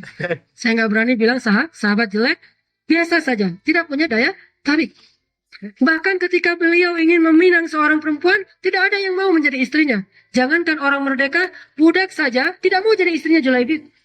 Bisa kita bayangkan? Tidak menariknya, sampai budak pun tidak mau menjadi istrinya Julaibib. Dia datang, boleh saya jadi menantunya? Enggak. Dia datang, saya boleh jadi iparnya? Ah, enggak. Semua orang nggak mau. Kenapa? Ya, wallah alam, yang jelas tidak ada daya tarik. Julaibib sedih mengingat nasibnya. Dia duduk di masjid. Ya Allah, semua orang menolak saya. Dia sedih duduk di masjid, datanglah Nabi SAW menghampiri Julaibib. Ya Julaibib, ada apa? Ada apa? Ya Rasul, nggak ada yang mau jadi nggak ada yang mau menjadi mertua saya. Tidak ada yang mau menjadi ipar saya. Tidak ada yang mau menjadi istri saya. Tidak ada yang menerima saya ya Rasul. Tapi nggak apa-apalah ya Rasul. Kalau nggak ada di dunia, kira-kira saya nggak dapat nggak istri yang di surga? Husnuzon. Nggak pernah putus asa. Kalau nggak dapat di dunia nggak apa-apa lah ya Rasul. Mungkin memang beginilah takdir saya. Tapi di surga dapat nggak ya Rasul? Rasulullah tersenyum, ya Julaibib. Bahkan kamu akan memiliki seorang istri yang cantik, perawan, soleha di dunia dan di surga. Gimana ceritanya ya Rasul? Kan harus ada ceritanya nih. Gimana alasannya? Nabi Zakaria juga bertanya gitu kan? Gimana saya punya anak? Qala rabbi anna yakunu li ghulam. Maryam juga demikian. Kalau Rabbi anna yakunu li ghulam. Gimana aku punya anak? Gimana ceritanya nih? Bukan gak percaya, tapi ceritanya gimana? Biar jelas gitu. Rasul, gimana kok saya bisa punya seorang istri di dunia dan akhirat, soleha, cantik, perawan pula? Kata Rasul, pergilah kepada kepala kaum Fulan, bilang kepada dia bahwa Rasul ingin melamar anaknya untukmu. Datang dia, pede kan? Rasulullah yang utus nih. Assalamualaikum. Waalaikumsalam. Ya Julaibib, pembantu Rasulullah, tafadhal, masuk, wahai Julaibib. Ada apa-apa yang bisa kami bantu? Menyambut datangnya pembantu Rasul. Saya membawa amanah dari Rasulullah. Oh, apa ya amanahnya? Rasulullah ingin melamar anak bapak. Wah, senang kan? Untuk saya. Nah, ini jadi masalah. Kalimat terakhir ini berat nih. Rasulullah ingin melamar anak bapak. Siapa yang tidak mau anaknya dilamar oleh Rasulullah? Semua orang ingin menyerahkan anaknya jadi istri Nabi. Bukan hanya karena Nabi, tetapi secara manusiawi pun orang yang melihat Nabi itu semua tertarik. Saking mulianya beliau. Ingin melamar anak bapak untuk saya. Ini kata kalimat terakhir ini berat banget nih. Wah, gimana nih? Mau ditolak, gak enak sama Rasul. Nanti takut Rasulullah marah, gak ridho. Mau diterima, lebih gak enak lagi nih. Ya, gimana caranya nih? Langsung pucat. Julaibib paham kedudukan dia, paham gimana sikap orang, udah paham. Diam aja. Akhirnya gini, Julaibib, boleh kami minta waktu untuk musyawarah dulu? Oh, boleh. Masuk dia ke dalam musyawarah dengan istrinya. Mama udah tahu kan? Udah tahu, terus gimana nih? Gimana cara kita menolak baik-baik tanpa menyakiti perasaan Rasul? Dan tidak ada orang yang mau anaknya menjadi istrinya Julaibib. Gimana cara kita nolak nih? Ini berat banget perintahnya nih. Harus menikahkan anak kita yang cantik, yang perawan ini dengan Julaibib. Kan mama tahu siapa Julaibib? Dia tahu. Terus gimana cara kita nolak Rasulullah nih tanpa menyakiti perasaan beliau? Ternyata musyawarahnya suami istri ini terdengar oleh anak perempuan mereka. Langsung keluar dari kamarnya. Ada apa ayah? Ada apa ibu? Mereka cerita. Langsung anaknya kaget dan mengatakan, Astaghfirullahaladzim. Inna lillahi wa inna ilaihi raji'un. La haula wa la quwwata illa billah. Tapi maksudnya positif. Bukan astagfirullahaladzim mau nikahin sama Julaibib. Bukan. Astagfirullahaladzim wahai ayah. Apakah ayah dan ibu masih berpikir tentang perintah Allah dan Rasul? Apakah ayah dan ibu masih menimbang-nimbang untuk melaksanakan atau tidak perintahnya Allah dan Rasul, wahai ayah? La haula wa la quwwata illa billah. Di mana iman? Di mana iman, wahai ayah? Kenapa kita harus memusyawarahkan lagi perintah Rasulullah SAW yang benar? Lalu gimana anakku? Katakan saja sami'na wa ata'na. Iman. Tawakal kepada Allah. Katakan saja sami'na wa ata'na. Dengan Julaibib, wahai anakku, sami'na wa ata'na. Julaibib, sami'na wa ata'na. Nggak ada cerita. Julaibib, Bilal, Abu Hurairah, Ammar, Salim, siapa lagi? Khabab. Ini yang sederhana-sederhana kan? Julaibib, ya anakku, sami'na wa ata'na ya Allah. Aku yakin annallah la yudhi'u amalana. Allah tidak akan mungkin menyia-nyiakan amal kita. Terima saja. Ayahnya keluar dengan berat mengatakan, baiklah Julaibib, saya terima lamaran kamu. Wah, gitu kan? Diterima lamarannya. Dicarilah hari yang baik untuk hari pernikahan mereka. Pada hari hanya setelah persiapan segala macam, Julaibib menikah dengan istrinya ini, dengan perempuan yang cantik ini, yang soleha, yang perawan, anak kepala kaum, luar biasa. Lalu Julaibib bertanya setelah acara pernikahan, istriku, hari ini kayaknya kok Rasulullah nggak datang ya di hari pernikahan kita. Kata istrinya, ternyata Rasulullah sudah pergi dari dari Madinah karena ada sebuah kegiatan perang, beliau sudah ekspansi keluar dari Madinah. Langsung Julaibib kaget. Inna lillahi wa inna ilaihi raji'un. Ya Allah, ampunkanlah dosa Julaibib. Dia lalai sampai meninggalkan kafilahnya Rasulullah SAW. Bagaimana saya bisa bersenang-senang di sini bersama istri saya, sementara Rasulullah di sana bersusah-susah? Astagfirullahaladzim, ya Allah, ampunkanlah dosaku ya Allah. Wahai istriku, siapkan segala sesuatu. Saya ingin berangkat menyusul Rasulullah. Hari pertama, belum malam pertama. Istrinya semangat menyiapkan segala sesuatu. Bukan karena ingin ditinggalkan oleh Julaibib. Orang dia mau dinikahin aja mau kan ya. Jadi bukan karena ingin mau ditinggalin. Oh siapin, enggak. Istri yang soleha. Wah istriku, persiapkanlah segala sesuatu. Biar aku berangkat menyusul Rasulullah. Karena Rasulullah pun merasa kehilangan Julaibib. Rasulullah bertanya di dalam suatu peristirahatan kepada para sahabat. Kata Rasul, apakah kalian merasa ada yang kurang? Sahabat heran, siapa yang kurang Rasul? Ada Abu Bakar, ada Umar, ada orang-orang sahabat yang keren-keren. Siapa yang kurang ya Rasul? Aku merasa kurang karena tidak hadirnya Julaibib. Ternyata firasatnya Rasul kebawa ke firasatnya Julaibib. Julaibib langsung disiapkan bekal oleh istrinya. Berangkat pada malam pertama dia menikah. Dan dia tidak sempat menikmati malam pertama. Berangkat dan tidak pulang lagi, syahid fisabilillah. Akhirnya inilah istri dia di dunia dan di surga. Siapa yang bisa melakukan ini kalau bukan orang yang beriman? Tawakal kepada Allahnya begitu tinggi dan akhirnya Allah berikan kebaikan dunia dan akhirat. Diterima imannya oleh Allah, bahkan menjadi dua-duanya ahli surga. Dia menjadi istrinya di dunia dan di akhirat, berarti masuk surga dua-duanya tuh. Ini Julaibib dan istrinya. Masih ingat dengan cerita Abu Dahdah? Yang dia tukar 600 pohon kurmanya, kebun yang di dalamnya ada 600 pohon kurma, ada mata air, ada villa di dalamnya, dia tukar dengan satu batang pohon kurma saja gara-gara mengikuti perintah Rasulullah. Dia relakan 600 pohon kurma dengan berbagai macam kenikmatan di dalamnya. Lalu kata Rasulullah, aduhai, tidak ada lagi surga, tidak ada lagi kebun yang luas seperti luasnya kebun Abu Dahdah. Pulang dia ke kebunnya, ingin ngasih tahu berita gembira, dapat untung besar kepada istrinya. Istrinya lagi metik-metik buah kurma. Anaknya lagi metik buah kurma. Kata Abu Dahdah, ya istriku, jangan lagi kalian petik. Ini bukan lagi milik kita, sudah aku jual. Dan aku mendapatkan untung besar. Alhamdulillah, barakallah ya Abu Dahdah. Rabahta ya Abu Dahdah, rabahta ya Abu Dahdah. Kamu sudah dapat untung besar? Berapa kamu jual ya Abu Dahdah? Ya nggak apa-apa, ini balikin lagi. Ini kita udah jual, untungnya besar. Berapa ya Abu Dahdah? Untungnya adalah surga di sisi Allah Subhanahu wa Ta'ala. Apa kata istrinya? Itu baru namanya untung besar. Itu baru namanya untung besar. Ini iman. Nggak mengatakan, kirain tadi berapa miliar gitu. Ternyata surga. Enggak. Itu baru rabahta ya Aba Dahdah. Barakallahu fiik. Barakallahu fiik ya Aba Dahdah. Istri, anak Abu Dahdah min ahli jannah. Termasuk ahli surga. Tawakal. Berserah diri kepada Allah. Yakin kepada Allah. Tidak ragu terhadap Allah sedikit pun. Ini modal untuk seseorang bisa menjadi tawakal. Masih ingat kisah istrinya Jabir bin Abdullah?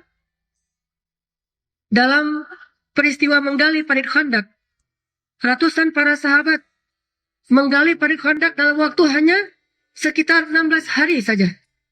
Ada yang mengatakan cuma 6 hari saja. Wallahu alam, sekitar 1 mingguan saja harus selesai menggali parit Khandak. Seberapa luas parit Khandak itu? Lebarnya sekitar 10 meter. Dalamnya sekitar 15 meter. Luasnya, panjangnya, sepertiga dari kota Madinah. Dan tanahnya bukan tanah Bandung, tanah Madinah. Tanah Bandung pakai tangan juga bisa digali. Tanah Madinah udah pakai skop segala macam susah karena batu. Mereka harus menyelesaikan itu dalam waktu yang hanya 1 mingguan saja. Ini kerja yang sangat berat. Kenapa? Musuh sudah berangkat dari Mekah. Tidak lama lagi sudah sampai. Jadi kalau kini belum selesai proyeknya, kita akan kalah. Mereka berusaha, siang malam bekerja. Tidak ada yang namanya istirahat. Siang malam bekerja. Malam kerja juga, siang kerja, istirahat sebentar, kerja lagi. Sehingga orang-orang munafik tidak ada yang mau ikutan. Mereka tidak mau diuji dengan seperti ini. Rasulullah mengajak mereka. Ada yang saking lelahnya, ngangkat batu kecil saja jatuh, ditimpa batu itu. Lalu dihibur oleh Rasulullah, ya sahabat, sesungguhnya batu itu dosamu. Oh, dosa saya diangkat lagi tuh. Semangat lagi. Dan Rasulullah menyampaikan, La isha illa ishal akhirah. Allahumma arham ansara wal muhajirah. La isha illa ishal akhirah. Dalam hadis Nabi mengatakan, semangat, semangat. Tidak ada kehidupan yang lebih baik daripada akhirat. Tidak ada kehidupan yang lebih baik daripada akhirat. Didendangkan rame-rame. Ayo, ayo, ayo. La isha illa ishal akhirah. Kalau kerja gotong royong, pakai lagu itu. Hadis sahih riwayat Muslim. La isha illa ishal akhirah. Tidak ada kehidupan yang lebih baik daripada kehidupan mereka bekerja giat. Seorang sahabat namanya Jabir bin Abdullah merasa kasihan dengan Rasulullah. Capek banget kerjanya. Habis-habisan. Dia datang pulang ke rumahnya, dia bilang ke istrinya, istriku, saya pengen mengundang Rasulullah makan di rumah kita. Ada apa ya di rumah? Kata istrinya, nggak ada apa-apa selain gandum sama seekor kambing kecil. Nggak cukup untuk orang banyak, paling untuk 10 orang saja. Ah, nggak apa-apa. Saya akan potong kambing, kamu buat roti gandum. Oh, baik-baik. Dipotong kambingnya, dibuat roti gandum, segalanya udah selesai hidangan. Dia pergi kepada Rasulullah. Ya Rasulullah, saya ingin mengundang engkau makan di rumah saya dengan 10 orang sahabat. Rasulullah, Alhamdulillah. Wahai sahabat-sahabat, dia umumkan kepada semua sahabat. Jabir mengundang kita makan di rumahnya. Langsung kaget Jabir. Innalillah. Ini gimana nih? 10 orang diundang, yang datangnya 500 orang. Dan 500 orang ini lapar semuanya tuh. Gimana nggak lapar? Kerja berat kayak gitu tuh. Ya Rasulullah, saya undang engkau bersama 10 orang. Ya sahabat, Jabir mengundang kita. Ini salah paham kayaknya nih Rasulullah. Bukan 500 orang, ya Rasul 10 orang. Rasulullah tersenyum. Langsung Jabir pulang ke rumahnya khawatir. Apakah perlu beli nasi padang atau gimana gitu kan? Kalau kita kan gitu. Kalau ternyata tiba-tiba datang tamu banyak, akhirnya beli nasi padang. Nggak ada jalur lain, soalnya yang paling pintas. Wah, Jabir pulang ke rumahnya, dia bilang ke istrinya, ya istriku celaka. Kenapa? Yang akan datang makan bukan hanya 10 orang, tapi lebih dari 500 orang yang akan makan. Dan mereka lapar semua itu. Kata istrinya, siapa yang mengundang mereka? Engkau atau Rasulullah? Kata Jabir, aku mengundang Rasulullah 10 orang. Sementara Rasulullah yang mengundang mereka semuanya. Istrinya dengan tenang mengatakan, kalau Rasul yang mengundang, biarkan mereka datang. Berkah ya suamiku, berkah insya Allah, berkah insya Allah. Gak perlu kita ke warung padang. Berkah insya Allah. Datang nih, 500 orang lebih ke rumah Jabir. Rumahnya kecil, ya gak muat untuk semua orang. Akhirnya mereka makannya di luar. Kata Rasul, Jabir, tutuplah makanan itu dengan kain. Siapa yang mengambil tidak boleh membuka kainnya. Maka engkau gilirkan kepada mereka. Ambillah sesuka mereka agar mereka puas. Jabir menutup makanan dengan kain, lalu membagikan kepada para sahabat dengan wajah nih, gimana nih kalau habis gimana nih? Rasulullah dulu. Enggak, mereka dulu. Aduh, ya. Bawa. Jabir, diambil. Udah, makan. Terus makin penasaran Jabir, kok pada ngambil aja nih nggak habis-habis. Gundukannya tuh masih utuh gitu, nggak berkurang gundukannya jadi pendek nggak. Kasih terus sampai semua sahabat sudah selesai. Mereka makan dengan rotinya, dengan dagingnya. Daging di Arab itu kalau dimasak dia gumpalan gede-gede gitu. Cuma direbus dikasih garam biasanya gitu. Tapi enak tuh, nggak dikasih pecin. Pengalaman saya makan daging sana gitu, cara makan dagingnya utuh gitu. Langsung makan pakai roti. Semuanya udah makan, udah selesai. Mereka pulang. Terus Nabi duduk bersama Jabir. Ya Jabir, sekarang tinggal kita. Saya, kamu, istri kamu. Sekarang bukalah tutup itu. Dibuka sama Jabir. Tidak berkurang 1 potong roti pun dan 1 potong daging pun di atas bejana itu. Sehingga Jabir, istrinya bersama Rasulullah makan sampai kenyang. Berkah di sisi Allah. Dan ini bukan soal Rasulnya, bukan soal sahabatnya. Allah. Dan Allah bisa memberikan itu kepada siapapun yang Allah kehendaki, baik dia Rasul atau bukan Rasul. Siapa yang bukan Rasul? Ashabul Kahfi, Maryam. Mereka bukan para nabi, tapi Allah berikan karena kesolehan dan tawakal mereka kepada Allah.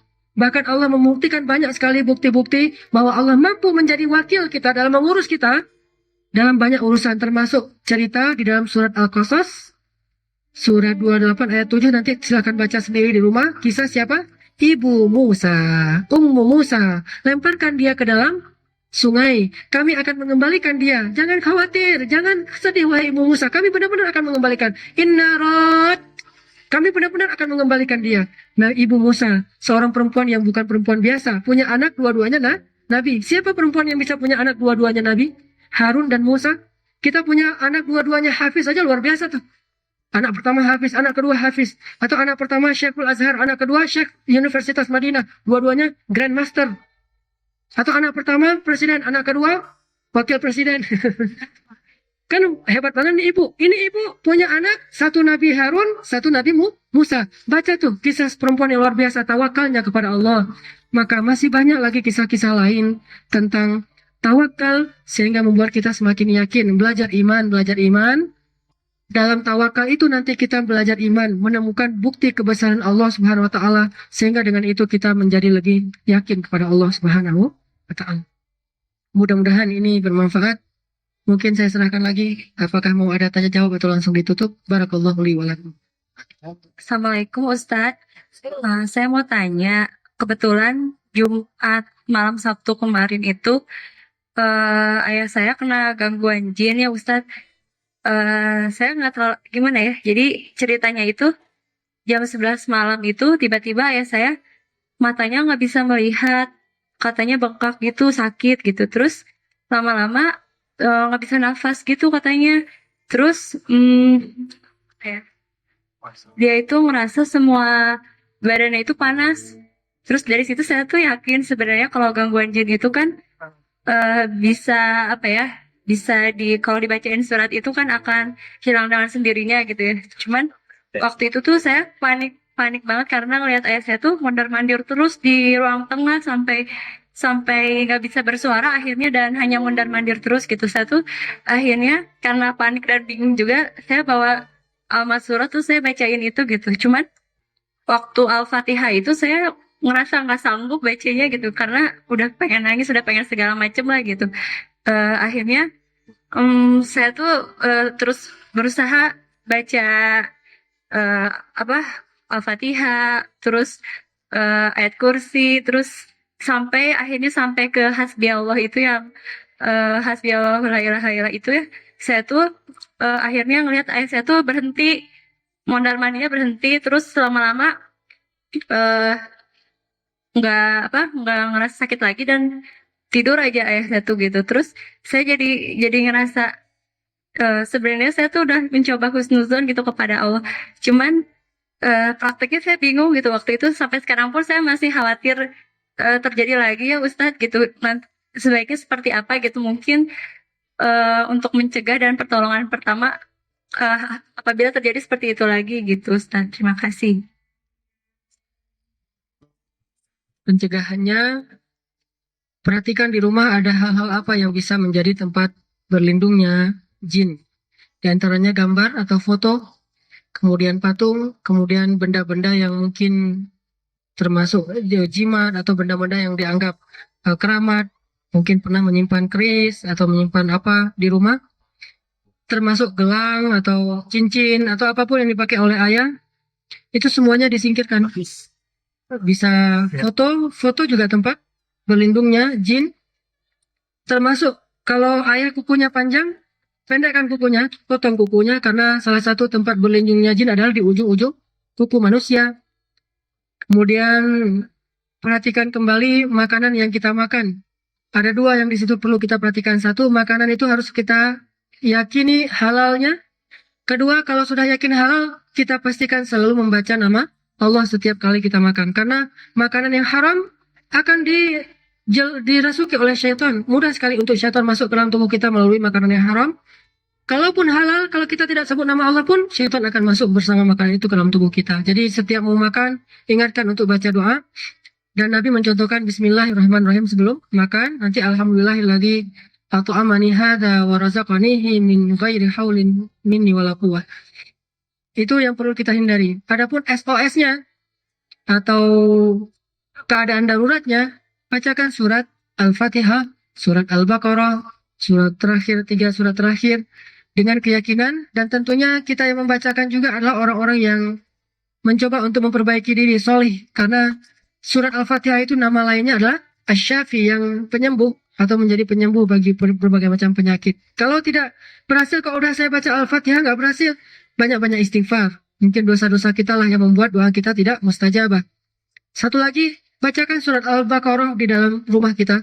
Karena rumah yang dibacakan surat Al-Baqarah, insya Allah dengan seizin Allah, Allah lindungi dari jin. Dan ini banyak sekali hadis-hadis sahih tentang ini. Itu yang bisa kita lakukan. Ayah kalau udah sadar, suruh dia sering-sering mengingat Allah, meruqyah diri sendiri lebih baik dengan cara, satu, dia baca Al-Quran, kedua dengan zikrullah, ketiga dengan menjaga wudhu, keempat menjaga kebersihan, kelima selalu menyebut nama Allah dalam setiap aktivitasnya. Ini bisa menjaga kita dari godaan syaitan. Dan ada satu hadis yang luar biasa nih. Abu Hurairah pernah menjaga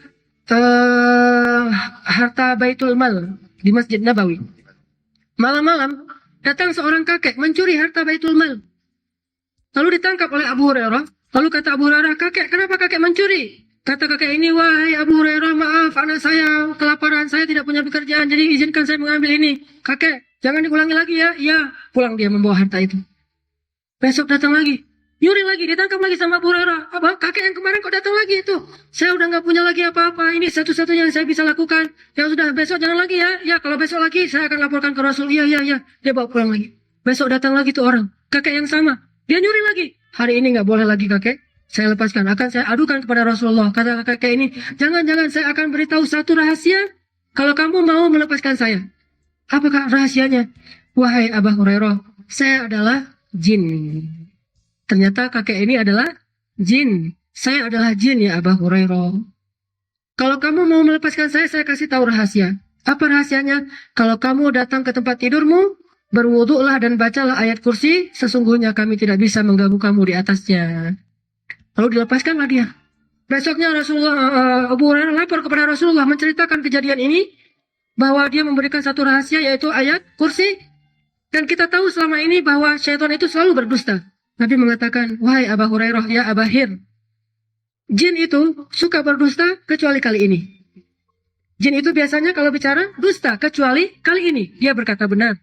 Maka maksudnya siapa yang sebelum tidur berwudu dan membaca ayat kursi, mudah-mudahan Allah akan melindunginya. Itu tips-tips dalam urusan masalah jin ataupun syaitan. Mudah-mudahan bermanfaat.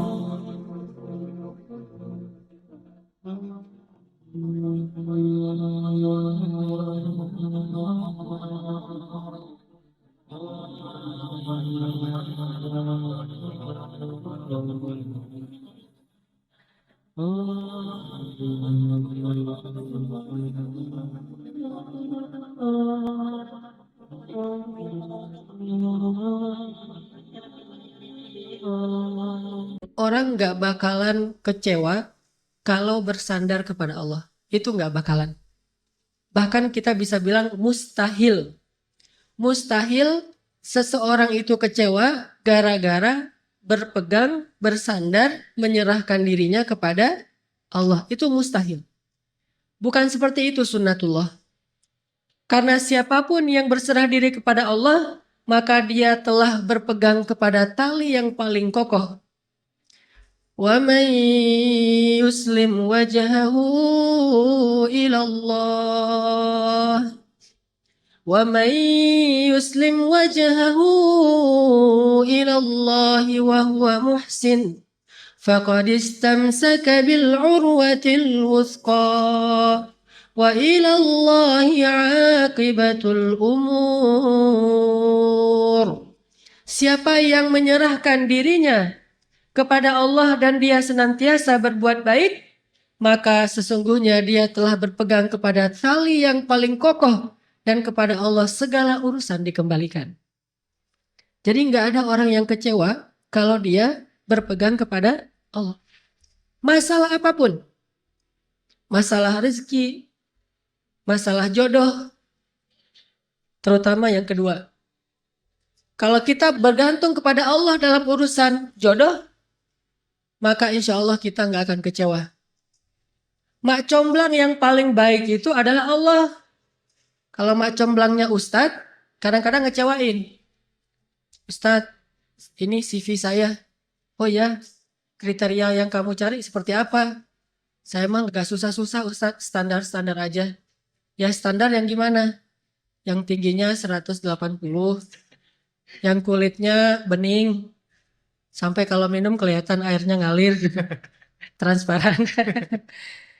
Kemudian yang hidungnya seperti pedang, yang matanya seperti bidadari. Tahu mata bidadari? Besar dan sayu, tapi nggak gelok. Nah ini kriterianya. Terus kata Ustadz, kalau yang kayak gitu Ustadz juga mau gitu ya. Akhirnya pas ketemu Ustadznya duluan yang ta'arufan. Ini kalau mak comblangnya manusia. Tapi kalau mak comblangnya Allah jauh lebih meyakinkan dan gak bakalan kecewa. Dengan kriteria apapun, wahuwa ala kulli syai'in qadir. Dan kalau Allah menjanjikan yang baik akan ketemu dengan baik, pasti innahu la yukhliful mi'ad. Allah tidak pernah mengingkari janjinya. Masalah apapun, kita harus mengandalkan Allah. Coba deh, selalu ngandelin Allah. Bahasa gampangnya gini, udah tenang aja, ada Allah. Itu. Dan kalau kita sudah melibatkan Allah, la yudayya'akallahu idzan. Itu pasti. Allah nggak bakalan ngecewain kamu. Kalau udah ngandelin Allah, ini gimana nih? Udah, tenang aja, ada Allah. Allah tidak akan mengecewakan. Salah satu kalimat udah tenang aja ada Allah adalah la tahzan. Innallaha ma'ana. Kalau kita ada teman lagi galau gitu, terus kita bilang, la tahzan, innallaha ma'ana. Kalau bahasa kita, woles bro, tenang aja, ada Allah. Santai bro, karena ada Allah. Itu bahasa Arabnya, la tahzan, innallaha ma'ana. Andalin Allah dalam masalah kita. Ada masalah apapun, serahin aja sama Allah. Bismillah, la haula wa la quwata illa billah. Bahkan kadang-kadang hanya dengan berzikir, la haula wa la quwata illa billah, Allah kasih keajaiban yang luar biasa. Karena setelah seseorang bersandar kepada Allah, la yudayya'anallahu idzan. Pasti Allah nggak akan ngecewain. Pasti Allah nggak akan ngecewain.